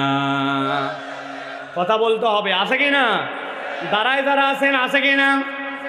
কিন্তু বাঙালি বড় চালাক, গভীর চালাক। যেই না আপনি বলবেন এরকম বন্ধুর সাথে তোমার থাকতে হবে, মন খারাপ করে আমাদেরকে বলে হুজুর সমাজটা শেষ হয়ে গেছে, এরকম লোক আর নাই, ভালো মানুষ আর খুঁজে পাওয়া যায় না কিনা। যারা এই কথা বলে এরা টাউট নাম্বার 1। বলবেন হুজুর এত বড় কথা আপনি বললেন ছোট মুখে, আমি এই জন্যই কথা বলি, আপনি বলেন লোক পাওয়া যায় না, এরকম লোক কোথায় পাবো? আমার বক্তব্য হচ্ছে আপনার লোক খোঁজা লাগবে কেন? আপনি আমি যদি এরকম লোক হয়ে যাই তাহলেই তো অন্যজন আমাদেরকে খুঁজে পায়, নিজে হবে না অন্যকে খোঁজে, আছে কি না? আজকের থেকে চিন্তা করেন তাহলে আমার পরিবর্তন দরকার। রব্বুল আমিন প্রত্যেকটা কথা, প্রত্যেকটা বিষয়ে রব্বুল আমিন হিসাব দিবেন, জুলুম করবেন না। আল্লাহ রব্বুল আমিন বলছেন ওই দিন তোমাকে পুরস্কারও দেওয়া হবে, ওয়ালা তুজজাউনা ইল্লা মা কুনতুম তা'মালুন। তুমি যা করেছো সবগুলার পুরস্কার আল্লাহ রাব্বুল আলামিন তোমাকে দিয়ে দিবেন। তাহলে আজকের থেকে কি একটা শপথ করতে পারি কিনা, আমাদের মুখ থাকবে কিন্তু আমরা আজকের থেকে আর মিথ্যা কথা বলবো না। রাজি আছেন? মুখ থাকবে আমাদের, মুখ দিয়ে আমরা গালিগালাজ করব না। রাজি আছেন? গালি না দিলে আবার কেমনে ঢাকার লোক চলে? এই যে ওইখানে গালি দিছে কোনার মধ্যে, এই শুয়োরের বাচ্চা, হুজুর উঠে গেল, তুই কখন ওয়াজে আসবি? নাই, কথায় কথায় আমরা গালি দিই, কথায় কথায় আমরা মুখ খারাপ করি। শালার বেটা বলি, নিজের আপন স্ত্রীকে অনেক সময় মাথা গরম হয়ে গেলে ময়াকার গয়ে দীর্ঘই বলি। বানান করে দিব না ভাই? বানান করা লাগবে না, খবরদার। তাহলে আজকে শপথ নিলাম যে আমরা মুখ থাকবে মিথ্যা বলবো না, মুখ থাকবে গীবত করব না, মুখ থাকবে গালি দিব না। রাজি আছি ইনশাআল্লাহ? চলেন এবার আর 3টা আয়াত বলবো, চলেন।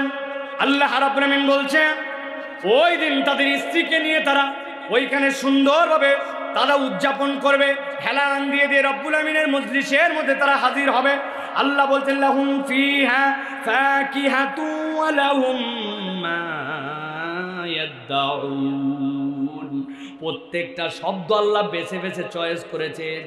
আল্লাহ এই জায়গায় বলেন নাই লাহুম ফিহা ফাকিহাতু ওয়া লাহুম মা ইয়াসআলুন। আল্লাহ বলছেন তাদের জন্য ফল থাকবে আর তারা অন্তরে যা চাইবে। ইয়াসআলুন আল্লাহ বলেন নাই। আপনি যদি কোনো কিছু কামনা করেন তাহলে তার পিছনে আপনার প্রচেষ্টা লাগে, কিন্তু আল্লাহ বলছেন ইয়াদউন, ওই বান্দা ডাকতে দেরি হাজির হতে দেরি নাই। সুবহানাল্লাহ। নবীজি সাল্লাল্লাহু আলাইহি ওয়াসাল্লাম জান্নাতের বর্ণনা দিচ্ছেন। এক সাহাবিয়ান লাভ দেশে বলছে, ইয়া রাসূলুল্লাহ, অনেক তো শুনলাম জান্নাতের বর্ণনা, আপনার কাছে কেবল জানতে চাই জান্নাতের মধ্যে অত কিছু লাগবে না, জান্নাতের মধ্যে একটা ইয়ামাহা এফজেডএস মোটরসাইকেল পাওয়া যাবে কিনা? কি কয় হুজুর? নবীজি ওই সময় তো মোটরসাইকেল ছিল না, কিভাবে সাহাবী কথা বললেন? হ্যাঁ, ওই সাহাবী ঘোড়া চালাতেন, উনি এসে বলছেন ইয়া রাসূলুল্লাহ, জান্নাতের মধ্যে ঘোড়া পাওয়া যাবে কিনা? নবীজি বলছেন হ্যাঁ, না, ঘোড়া পাওয়া যাবে না। একটু আগে আপনি বলছেন ঘোড়া কেন, যা ইচ্ছা তাই পাওয়া যাবে, এখন বলছেন ঘোড়া পাওয়া যাবে না। নবীজি বললেন ঘোড়া তো পাওয়া যাবে, কিন্তু দুনিয়ার তো এরকম ঘোড়া হবে না। তোমার ঘোড়াটা হবে স্ফটিকের মতো। ওই যে টেবিলের উপর আগে থাকতো এক ধরনের, দেখতেন পেপার ওয়েট, ভিতরে ফুল থাকতো, এপার ওপার দেখা যায়, দেখছেন? আর ঘোড়াটা স্ফটিকের মতো হবে। ওই ঘোড়াটা 70,000 তার পর্দার পাখা হবে। ঘোড়ার পিঠে উঠে একবার তুমি বসে বলবে চল, তোমার চোখের পলক ফেলার মধ্যে আল্লাহ জান্নাতের মধ্যে 70,000 বছরের রাস্তা তোমাকে পার করায় দিবে। এক সাহাবী বলছে ইয়া রাসূলুল্লাহ, ইয়াং সাহাবী ওর মোটরসাইকেল লাগবে, আমি ভারী সাহাবী, আমার 4 চাকা লাগবে। আরবের 4 চাকা কি উট? আল্লাহ নবী বুঝলেন আমার সাহাবীদের মনের মধ্যে জোশ এসে গেছে। নবীজির সাথে সাথে বলেন ও সাহাবীরা, এক একজন তো এক এক কথা এখন বলবে, আমি তোমাদের জন্য কনক্লুশন দিয়ে দেই। নবীজি বললেন মাল আইনুন রাত ওয়ালা উযনুন সামিআত ওয়ালা খাতার আলা কলবি বাশার। ও আমার উম্মত, তোমার যা কান যে পর্যন্ত শুনেছে, তোমার কানের সৌন্দর্য শোনা যেখানে শেষ, তোমার চোখ যে পর্যন্ত সৌন্দর্য দেখেছে যেখানে দেখা শেষ, আর তোমার অন্তর যে পর্যন্ত কল্পনা করেছে, তোমার অন্তরের কল্পনা যেখানে শেষ, আল্লাহ রাব্বুল আলামিন জান্নাত সেখান থেকে তোমার জন্য দেওয়া শুরু করবে। সুবহানাল্লাহ। ওই জান্নাতে আমরা যেতে চাই তো প্রিয় ভাইয়েরা? আল্লাহ রাব্বুল আলামিন তরিকা বলে দিচ্ছেন এবার, যে ওই জান্নাতে যদি যেতে চাও এই 2টা আয়াত বুঝে নিয়ে বাড়িতে চলে যাও। কেমনে যাবে? গভীর মনোযোগে খেয়াল করেন। আল্লাহ বলছেন সালামুন কওলাম মির রাব্বির রহিম ওয়ামতাজুল ইয়াওমা আইয়ুহাল মুজরিমুন।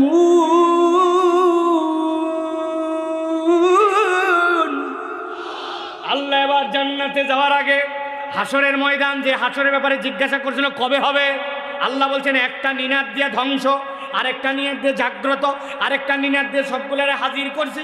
আল্লাহ বলছেন এখন সালামুন কওলাম মির রাব্বির রহিম, রাহিম রবের পক্ষ থেকে সালাম। আল্লাহ স্বয়ং সালাম দিয়ে বলবেন এই ফেরেশতারা কাজে নামো, ধরো। ফেরেশতারা কাজে নামো। ফেরেশতারা সবগুলো রেডি হয়ে গেছে, ধরো বলছেন আল্লাহ। কাদেরকে ধরো? আল্লাহ বলছেন ওয়ামতাজুল ইয়াওমা আইয়ুহাল মুজরিমুন। দুনিয়ার বুকে অপরাধী আর ভালো বান্দা সবগুলা ওশমিশ করেছিল, কিন্তু ওই দিন যাওয়ার পরে আল্লাহর নেককার বান্দা আর বদকার বান্দাদেরকে আল্লাহ আলাদা করে দিবেন। আল্লাহু আকবার। নামাজ কম পড়ছে আর বেশি পড়ছে, আল্লাহকে মানছে আল্লাহকে মানে নাই।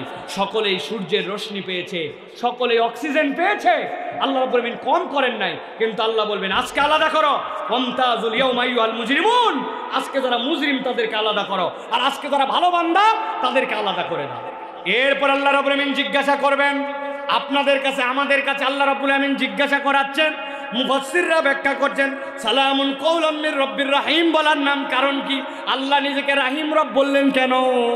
আল্লাহ রাব্বুল আলামিন ওই দিন ঈমানদারদেরকে স্পেশাল নিয়ামত দিয়ে আলাদা করবেন। আর আল্লাহ যখন আলাদা করবেন মুজরিমদের কাছে তখন জিজ্ঞাসা করবেন আলাম আহাদ ইলাইকুম ইয়া বানি আদম আল্লা তা'বুদুশ শাইতান ইন্নাহু লাকুম আদুউম মুবিন। আল্লাহ কি জিজ্ঞাসা করছেন? আমার শেষ আয়াত, গভীর মনোযোগ দেন, ঠান্ডা মাথায় বোঝেন। আল্লাহ বলছে আলাম আহাদ ইলাইকুম, আমি কি তোমাদের কাছ থেকে এই ওয়াদা নিয়েছিলাম না? আমি কি তোমাদের কাছে এই বার্তা পরিষ্কার করি নাই? আমি কি তোমাদেরকে জানাই নাই? কি জানাই নাই? আল্লাহ রাব্বুল আলামিন বলছেন আল্লাহ তা'বুদুশ শাইতান, তোমরা খবরদার খবরদার কেউ শয়তানের উপাসনা করবে না।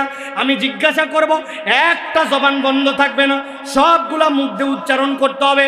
বলেন তো আমরা এখানে কেউ শয়তানের ইবাদত করি? সবাই বলেন না শয়তানের ইবাদত করি। এবার জিজ্ঞাসা করব, বলেন তো যারা আমাদের হিন্দু ভাই আছে সনাতন ধর্মাবলম্বী, ওরাও যে পূজা পার্বণ করে, ওদেরকে যায় যদি বলেন তোমরা কি শয়তানের ইবাদত করো, হিন্দুরা কি বলবে নাকি শয়তানের ইবাদত করে? যদি খ্রিস্টান ভাইদের কাছে যায় বলেন তোমরা যে চার্চে যাও তুমি আর শয়তানের ইবাদত করো, ও কি স্বীকার করবে আমি শয়তানের ইবাদত করে? তাহলে মুসলমানও বলতেছে আমি শয়তানের ইবাদত করি না। আবার যেই ব্যক্তি খ্রিস্টান সেও বলে শয়তানের ইবাদত করি না। আবার যেই ব্যক্তি হিন্দু বলে সেও শয়তানের ইবাদত করি না। কিন্তু আল্লাহ বলতেছেন আলাম আহাদ ইলাইকুম ইয়া বানি আদম আল্লা তা'বুদুশ শাইতান, আমি তোমার কাছে প্রতিশ্রুতি নিয়েছিলাম তুমি শয়তানের উপাসনা করবে না, কিন্তু আজকে তোমার আমলনামায় শয়তানের ইবাদত পাওয়া গেছে। মুফাসসিররা বলছেন সূরা ইয়াসিনের রূহ হচ্ছে দুইটা কথা, এইটা হচ্ছে একটা, আর শেষ আয়াত যেটা আল্লাহ রাব্বুল আলামিন বলেছেন সেইটা ইযা আরাদা শাইআন ইয়াকুলা লাহু কুন ফায়াকুন। ইয়াসিন অনেক বড়, কিন্তু ইয়াসিনের মূল কথা দুইটা, তার মধ্যে একটা হচ্ছে আল্লাহ তা'বুদুশ শাইতান, শয়তানের উপাসনা তোমরা করবে না। আমরা কেউ বলি না শয়তানের উপাসনা করি, কিন্তু আল্লাহ বলছেন শয়তানের উপাসনা হয়। এর দ্বারা বোঝা যায় আমাদের কাছে অনেকের কাছে ইবাদতের কনসেপ্টটাই ক্লিয়ার নয়, ঠিক কি না? ইবাদত কাকে বলে? এক মিনিট গভীর মনোযোগে বুঝেন। মুফাসসিরিনে কেরাম বলছেন ইসমুন জামিউন লিকুল্লি মা ইউহিব্বুহুল্লাহ ওয়া ইয়ারদাহু মিনাল আকওয়ালি ওয়াল আমালিল বাতিনা ওয়াজ যাহিরা। আমল আর ইবাদত বুঝো, ইবাদত হচ্ছে ওইটা যেইটা আল্লাহ রাব্বুল আলামিন পছন্দ করেন, কাজ কথা প্রকাশ্য অপ্রকাশ্য আল্লাহ সন্তুষ্ট হন এরকম কাজ কথা প্রকাশ্য অপ্রকাশ্য, এইটা বান্দা যখন আল্লাহর জন্য ডেডিকেটেড করে ওইটার নাম হচ্ছে ইবাদত। ওইটার নাম কি? আর যদি আল্লাহর জন্য ছাড়া অন্য কারো জন্য হয় ওটা তখন শয়তানের ইবাদত হয়ে যায়। এই জন্য বলা হচ্ছে আন্নাল ইবাদাতি আরবা মারাতিব, ইবাদতের চারটা মারাতেব আছে, চারটা অবস্থা আছে। এক নম্বর কওলুল কলব, আপনার অন্তর থেকে বলতে হবে। আপনি উপরে উপরে ভগিযুগি মুনাফিক না, আপনার অন্তর থেকে স্বীকার করতে হবে যে আপনাকে আল্লাহ রাব্বুল আমিনের হুকুম আহকাম সবগুলোর প্রতি আপনার অন্তর বিশ্বাস করে। দুই নম্বরে আপনাকে কওলুল লিসান, আপনাকে মুখ দিয়ে প্রকাশ করতে হবে আমার ঈমান আমার কাছে আছে, আমার ঈমানের হিসাব আমি আল্লাহর কাছে দিব। উনি আবার হয়েছে বাংলাদেশের শিল্পকলা একাডেমির দায়িত্বশীল ভক্করচক্কর। আল্লাহ আল্লাহ রসুলের হিসাব দিয়ে বোঝেন। আপনার এই কথা অনুযায়ী ইসলাম চলবে না, ইসলামের কথা অনুযায়ী আপনাকে চলতে হবে। মনে করেন না যে এক একটা রেজিমকে পরিবর্তন করে আপনাদের 5টা গোলাম আমরা হয়েছি। এদেরকে যেরকম পতন করানো হয়েছে, ইসলামের বিপক্ষে চললে, কথা বললে, ইসলামের বিপক্ষে আঙ্গুল তুললে আপনাদেরকেও এদেশের মুসলমানরা এক মুহূর্তে বিদায় করে দিতে কখনো এক পা পিছু পা হবে না। হিসাব করে চলেন, ভালো করে বোঝেন। মারাতিবুল ইবাদাহ 4টা, আপনার কথা অনুযায়ী হবে না। অন্তরে বিশ্বাস করতে হবে, মুখ দিয়ে প্রকাশ করতে হবে, তারপরে আপনাকে আমালুল কলব লাগবে। অন্তরের কতকগুলো আমল আছে, এইগুলো আপনাকে অন্তর দিয়ে আমল করতে হবে। অন্তরে দেখা যায় না, আল্লাহকে ভয় করেন। অন্তরে দেখা যায় না, আল্লাহর প্রতি আপনি আশা করেন। অন্তরে দেখা যায় না, আপনি দ্বীনের প্রতি ইখলাস নিয়ে কাজ করেন। মাল্টিফ্যাব চিন্তা করছে এত বড় একটা প্রতিষ্ঠান, একটা ওয়াজ না দিলে হয়, আমাদের ইজ্জত থাকে বছরে, ওই জন্য একটা দিয়ে দেখালাম, দেখ কত বড় আয়োজন করি। আল্লাহ মাফ করুক, ওনাদের অন্তরে এইটা নাই। কিন্তু এইটা কি অন্তর ছাড়া বাহির দিয়ে দেখানো যায়? এটা অন্তরের। এই জন্য ইবাদতের অংশটা বোঝেন। কওলুল কলব, কওলুল লিসান, আমালুল কলব, আল আমালুল জাওয়ারিহ। আপনার জন্য প্রকাশ্য আমলও আপনাকে করতে হবে। আমার সালাতের হিসাব আমি দেব, এত সোজা কথা নয়। আপনাকে সালাত প্রকাশ্য ইবাদত, সালাত পড়তে হবে। জিহাদ প্রকাশ্য ইবাদত, জিহাদ করতে হবে। ইহসান ইলাল খালক, মানুষের প্রতি দয়াদ্র দেখানো, এটা দেখানোর আপনাকে দেখাতে হবে। এই 4টার সমষ্টির নাম হচ্ছে ইবাদত। আল্লাহ বলছেন, আমি তোমাকে বলছিলাম না আল্লাহর ইবাদত ছাড়া শয়তানের ইবাদত করবে না? এখন যে এই 4টার বাহিরে যাবে, ইবাদত করবে কিন্তু এটা শয়তানের হয়। নামাজ পড়তেছে উপরে, কিন্তু ভাবতেছে আমি নেতা মানুষ, যদি নামাজ না পড়ি মানুষ বলবে বেনামাজি, ভোট দিবে না। উনি আল্লাহর জন্য নামাজ পড়ে না, নামাজ পড়ে ভোটের জন্য। তাহলে ওইটা কি ইখলাস থাকলো না? তাহলে আপনি বিশ্বাস করছেন, কওলুল কলব আছে, আপনার কওলুল লিসানও আছে, কিন্তু আপনার ইখলাস হয়নি আমলের মধ্যে। অতএব আমালুল জাওয়ারিহ এবং আমালুল কলব, এই জিনিসটা বুঝে নিতে হবে। আল্লাহ রাব্বুল আলামিন এই জন্য বলছেন, আলাম আহাদ ইলাইকুম ইয়া বানি আদম আল্লাহ তা'বুদুশ শাইতান। খবরদার, শয়তানের ইবাদত করা যাবে না। আল্লাহ ছাড়া যা কিছু ওইগুলো শয়তানের জন্য আপনার। এই জন্য আল্লাহ রাব্বুল আলামিন বলছেন, ইন্নাহু লাকুম আদুউম মুবিন। শেষ কথা আজকের, শয়তান হচ্ছে তোমাদের জন্য প্রকাশ্য শত্রু। কেমন শত্রু? মুখ দিয়ে উচ্চারণ করে বলেন, কেমন শত্রু? সবাই বলে নাই, লাস্ট চান্স দিলাম। শয়তান কেমন শত্রু? শয়তান শত্রু বলছি। কারা কারা এবার শয়তান দেখছেন? হাত তোলেন।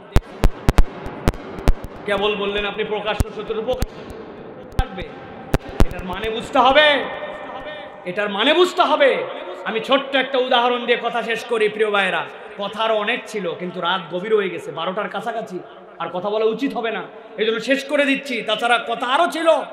রাসূলুল্লাহ সাল্লাল্লাহু আলাইহি ওয়াসাল্লামের সাহাবী থেকে আলাম আহাদ ইলাইকুম, এরপরে আল্লাহ রাব্বুল আলামিন যে বলেছেন ওয়ানি ইবুদুনি হাযা সিরাতুম মুস্তাকিম, হযরত আয়েশা সিদ্দিকা রাদিয়াল্লাহু তাআলা আনহা কোরআনের 10টা আয়াত দিয়ে এই আয়াতের তাফসীর করছিলেন, লিখে আনছিলাম, কিন্তু অত দূর যাব না। শয়তান প্রকাশ্য শত্রু মানে কি? মানেটা বোঝেন। আপনার এলাকায় পুকুর ছেঁচে, মাঝে মাঝে পুকুর ছেঁচে না ভাই, পুকুর ছেঁচেছে, মাছ টাছ ধরার পরে, এরপরে লোকটার মন বড়, মেজবা ভাইয়ের মতো ধরেন দিলদরিয়া মানুষ, বিরাট বড় পুকুর, চিন্তা করছে বহুত মাছ পাইছি, এখন কাদা পুরাটা। বুঝে থাকলে বলবেন, এখানে বিভিন্ন জায়গার বাংলাদেশের মানুষ আছেন, পুকুরে আর কোনো পানি নাই, মাছও চোখে দেখা যায় না, খালি কাদা ক্যাতক্যাতা। বলেন তো এখনো কিছু মাছ ধরা বাকি আছে না? বাবা, সবাই জানে দেখি কি মাছ আছে ভাই। বান্না, শোল আছে কিছু, টাকি আছে কিছু, গুছি আছে কিছু, কথা বলেন। এখন সবাই মিলে ছেড়ে দিছে, ছেড়ে দেওয়ার পরে সবাই এখন যাওয়ার পরে হাসতায় হুস্তায় মাছ ধরতেছে। 10 বন্ধু মিলে মাছ ধরে, অনেকেই গুছি তুলে, তারা বায়াম তুলে, অনেকেই ওর মধ্যে থেকে বায়াম তুলে, আর এক দোস্তর কপালে কোনো মাছই নাই। অনেকক্ষণ মন খারাপ, আর যারাই মাছ তোলে, মাছ আঙ্গুল দিয়ে কাদা মুছে একটু ঝাড়া দিয়ে দেখায়। ওই দোস্ত অনেকক্ষণ পরে নিচে হাত দিছে, হাত দিয়ে ধরছে, যেই ধরেই বলতেছে, আল্লাহ যে এতক্ষণ দেয় নাই, ভালোই করছে, কারণ তোরা এতক্ষণ যা ধরছিস আর আমি যে গোছ ধরছি, এতে বুঝছি তোদের 10টার সমান আমার একটা। এখন চিন্তা করছি, এতক্ষণ ওরে দেখায় যারা মাছ দেখায় ওরে মজা নিছে, ওর তো মনের মধ্যে ঝাল আছে, ও এখন মাছ তোলার আগেই ধরে বলছে এই এই এই দেখ দেখ তাকায় দেখ কি তুলি। লোকজন চিন্তা করছে হায় হায় এতক্ষণ টিটকারি করলাম, বড় মাছটা শোলটাই বোধহয় ওর হাতে বাজছে, সাথে সাথে ও ধরে টান দে আল্লাহর নামে মুখের সামনে তুলে। বুঝে থাকলে বলেন তো কি উঠাইছে? একটা মুখ বন্ধ রাখবেন না, বলেন কি উঠাইছে? কিন্তু বলেন তো বা যে সাপটা উঠাইছে ওই সাপটা কি সাপ? ধরা, কামড়ালেও বিষ লাগে না, যদি কামড়া একটু গোবর লাগাই দিলে সাইরে যায়। কিন্তু ধরা সাপ হলে হবে কি, উঠানোর পরে ওই সাপ নামে তার হৃদয়ে একটা ভয় থাকার কারণে একটু হলেও তার আতঙ্ক লাগে।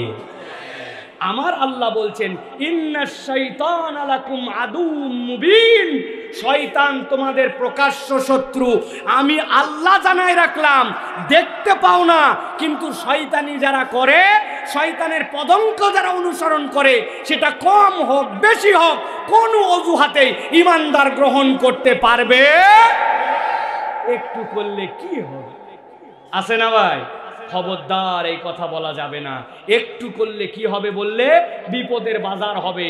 মিউজিক বাজায়, বিয়ে শাদিতে অনুষ্ঠান হয়, মুরব্বী হাজী সাহেব তার বাড়ির থেকে আসার পরে বলছে হাজী সাহেব আপনার বাড়িতে যাওয়ার পরে শুনতেছি খালি ডিস্টি ডিস্টি ডিস্টি ডিস্টি। কি ব্যাপার?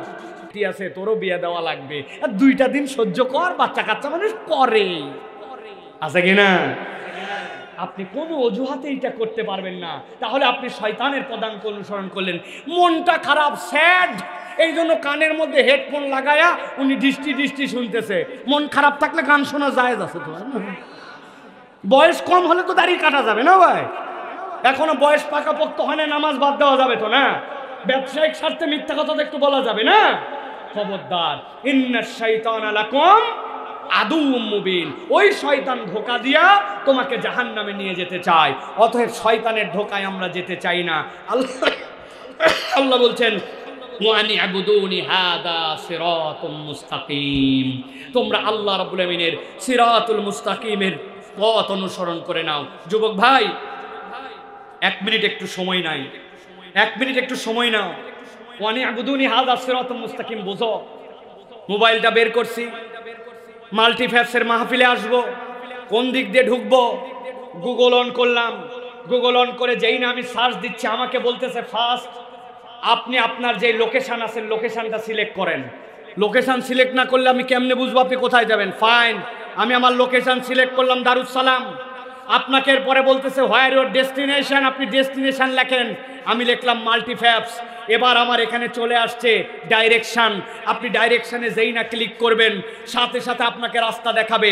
আসেন দারুস সালাম, যাবেন মাল্টিফ্যাক্স, আপনার রাস্তা একটা গাজীপুর দিয়া, আরেকটা সন্ধ্যা দিয়া, আরেকটাই ভিতর দিয়ে জামসিং দিয়া।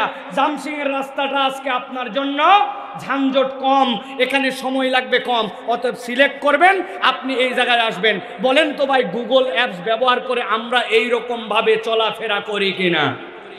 মুরব্বীরা হহ করেন না, আপনার মাটন মোবাইল, আপনি আন্দাজে কি হহ করতে? ইয়াংরা শেষ কথা বুঝো ভাই, ওয়ানি আবুদুনি হাযা সিরাতুম মুস্তাকিম। আল্লাহ বলতেছেন বান্দা কোরআন খোলার পরে তুই কি বলছিস? ইয়াকা না'বুদু ওয়া ইয়াকা নাস্তাঈন। আল্লাহ বলেন বল তুই কোথায় আছিস? বলে আল্লাহ আমি তোমারই কেবল ইবাদত করি, তোমার কাছেই কেবল সাহায্য চাই। আল্লাহ বলছেন দ্যাটস গুড, হয়ে গেছে, তোর লোকেশন আমি জেনে ফেলছি বান্দা, এখন বল কি চাস? ইহদিনাস সিরাতাল মুস্তাকিম। আল্লাহ আমি সরল সঠিক রাস্তা চাই। আরে বেটা রাস্তা তো অনেকগুলা, কোন দিক দিয়ে যাবি? যেই দিক দিয়ে নিরাপদ, যেই দিক দিয়ে সহজে যাওয়া যায়, শর্টকাট, ভুল হলে আল্লাহ মাফ করে দেয়, কোন পথ? আল্লাহ বলছেন সিলেক্ট কর, ইয়াকা না'বুদু ওয়া ইয়াকা নাস্তাঈন ইহদিনাস সিরাতাল মুস্তাকিম সিরাতাল্লাযীনা আন'আমতা আলাইহিম। ওই রাস্তা দেখান যেই রাস্তায় নবীরা চলেছেন, সিদ্দিকরা চলেছেন। আল্লাহ বলতেছেন আর ওই রাস্তা দেখান না ইহুদি নাসারা যেই পথে গেছে। কোন বান্দা যদি কায় মনোবাক্যে একবার বলে শয়তানের উপাসনা করি না আর ইহদিনাস সিরাতাল মুস্তাকিম, আল্লাহ ওই বান্দাকে হেদায়েতের রাস্তা দেখানো নিজের উপরে দায়িত্ব বানায় নেন। সুবহানাল্লাহ। আজকের থেকে শপথ হোক 1 বছর পরে হয়তো আপনাদের সাথে দেখা হবে, আমরা শয়তানের পদাঙ্ক অনুসরণ করব না। ছোট হোক বড় হোক, মোবাইল দেখতে খারাপ একটা অ্যাপস চলে আসছে, অ্যাড চলে আসছে, মুসলমান চোখ সরাই ফেলছে, সরাই অন্যদিক সরাইছে যে ফেসবুক চলাতেই হয়, দেখলাম না এটা, চোখ বন্ধ করে ফেলছি। আল্লাহ দেখবেন এইটা শয়তানের ছোট থেকে ছোট কোন রকম সে পদাঙ্ক অনুসরণ করে না। আমরা কি শপথ নিতে পারি আল্লাহর পথে চলবো, শয়তানের পথ বর্জন করব? ইনশাআল্লাহ, ইনশাআল্লাহ।